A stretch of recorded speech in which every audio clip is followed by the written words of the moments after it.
그동안 유일한 청정지역이었던 티베트에서도 처음으로 의심 환자가 나왔습니다. 세계 각국에서는 지금 바이러스 발원지인 우한에서 자국민들을 빼내오려고 혈안이 되어 있습니다. 대부분의 나라들이 자국민들은 안전하게 데리고 오면서 바이러스의 확산을 막으려는 노력을 하고 있습니다.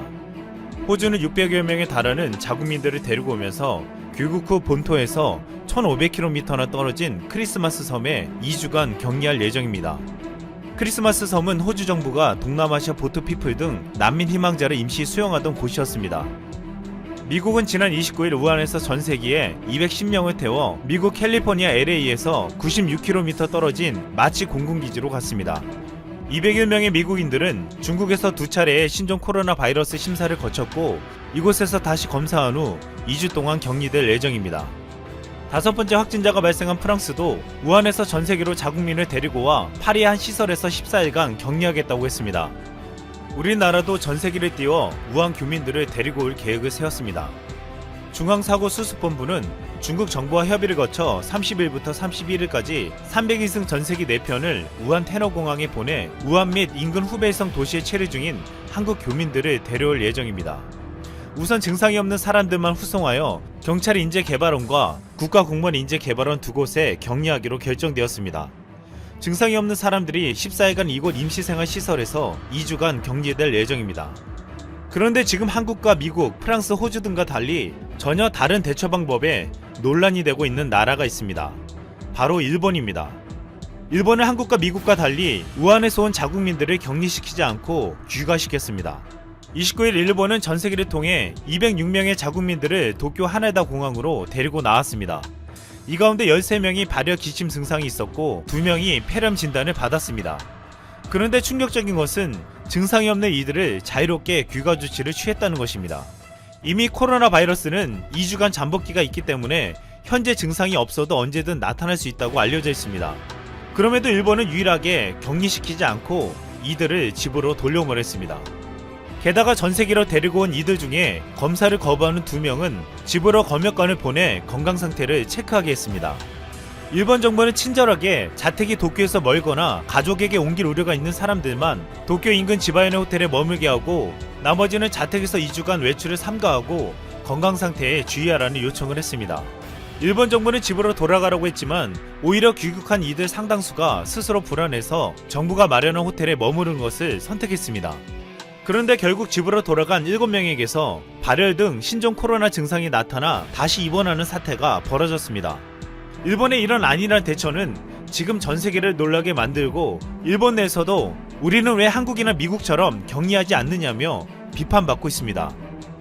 심지어 국내에서는 일본의 자가 격리 때문에 일본을 가지 말아야 할 이유가 늘었다는 말까지 나오고 있을 정도입니다. 일본 네티즌들은 이해할 수 없는 정부의 방침에 반발했습니다. 자택대기는 한계가 있기 때문에 격리하는 것이 좋았다. 바이러스를 수입하는 것과 같잖아요. 부탁이니까 모두 격리하십시오. 반나절도 지나지 않아 여기까지 늘었다. 아무도 예측할 수 없었다. 그런데 앞으로도 예측할 수 없어. 계획성이 없음에 그저 황당. 증상이 나오지 않은 단계에서도 감염 가능성이 있다고 알고 있어. 왜 이런 대응을 할까? 일본 전역에 확산될 텐데. 집으로 돌아가는 사람은 괜찮은 걸까? 국내에서 감염 확대로 이어질 것 같아 무서워. 안일하게 집에 돌아가면 안 되는 거 아닌가요? 바이오 공격이 될 것입니다. 일본 내에서도 정부의 방침에 이해하기 힘들다는 반응이 많았는데 지금 안일하게 대처한 일본의 상황은 그리 좋지 않습니다.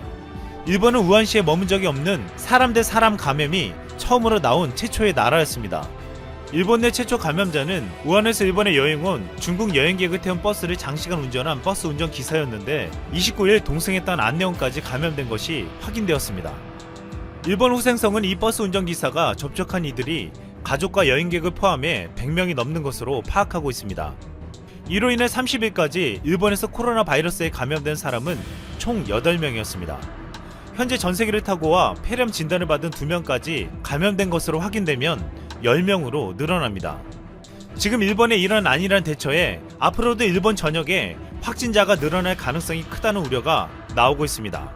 프렘푸시 영상을 다 보시면 오늘도 재밌는 세계 소식을 정리해 푸시뉴스에 올려두었으니 많은 시청 부탁드립니다. 안녕하세요, 프렘푸시입니다. 오늘은 최악의 상황으로 치닫고 있는 일본 내부의 특별한 사회 현상과 반응들을 모아봤습니다. 재밌는 이야기도 많은데 이해가 되지 않는 것도 많고 일본이라면 뭐 이럴 수도 있겠다 생각되는 것도 있습니다. 한 에피소드마다 일본의 사회와 일본인들의 불안한 현 상황을 다 표현해내고 있다고 보입니다. 먼저 이번 사태로 일본에서 유행하는 업종이 화제가 되고 있습니다. 7일 아베의 비상사태 선언 후에 도쿄도는 휴업 요청을 하게 되는 업종이나 시설을 발표했습니다. 주로 사람이 밀폐된 곳에서 밀집해 밀접하게 되는 산밀 업종입니다. 의료기관이나 식료품점 등 생활을 유치하는 데 꼭 필요한 시설은 제외하면서 유흥업종 등은 포함시켰습니다. 그런데 유흥업소의 시설 종류에 캬바레, 댄스홀, 바 등 이외에도 누드 스튜디오, 엿보기 극장까지 구체적으로 지목해서 화제가 되고 있습니다.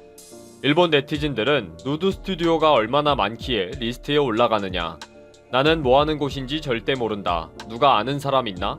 누드 스튜디오 좋은데 아쉽다 등으로 화제를 삼고 있다는 것입니다. 그리고 엿보기 극장에 대해서도 나는 관심 없다, 나는 정말 처음 듣는다 부터 시작해 아 거기 신주쿠 토호 시네마 앞에 있는 곳이구나, 나는 정말 안 들어가 봤다, 어린애들이 진짜 극장으로 착각하겠다, 영화 보러 가지마 등의 반응을 보이고 있습니다. 이런 댓글을 다는 네티즌들은 주로 젊은이들로 보인다고 하면서 여기에도 휴업 협력금을 지급한다고 하니 좀 찝찝하다는 의견도 있습니다.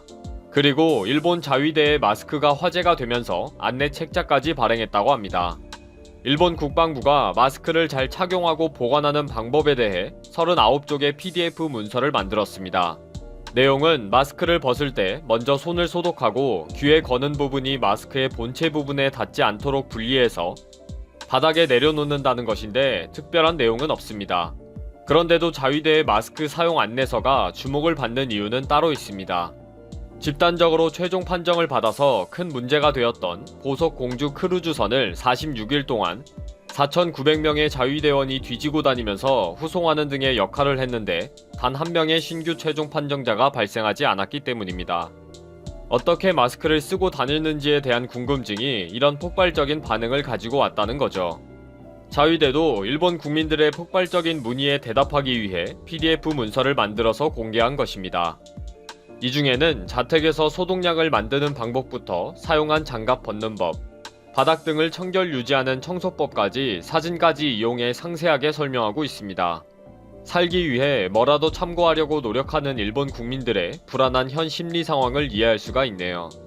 그리고 일본 국민들이 마스크를 구입하는 방법에 대한 조사 결과가 나왔습니다. 일본인들은 지금 아베가 각 가정에 공급해주겠다는 면 마스크 2장을 기다리고 있는 중입니다.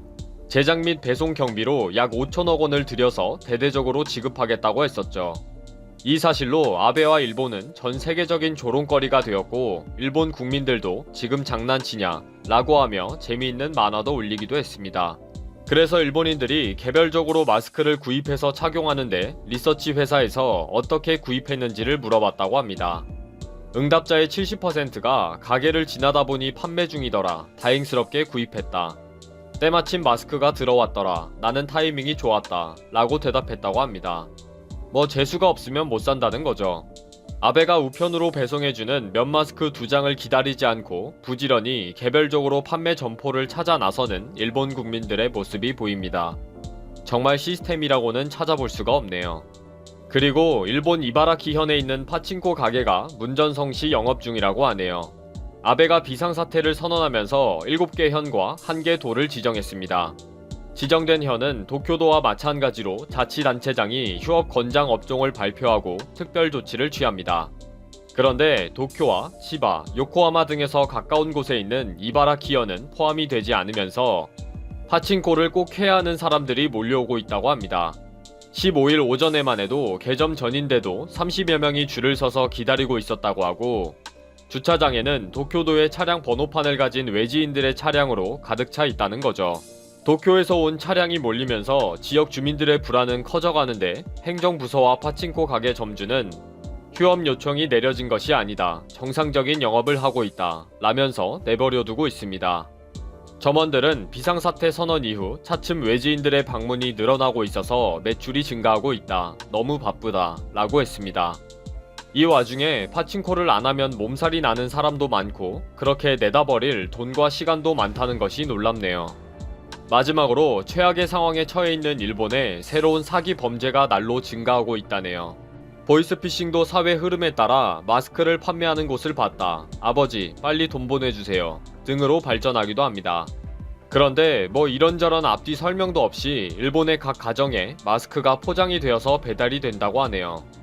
지금 일본 전역에 있는 소비자 상담센터에 신청하지도 않은 면 마스크가 택배로 배달되어 왔네요. 라는 질의가 폭증하고 있다고 합니다. 마스크와 소독약 등이 함께 포장되어 있는 경우도 있고요.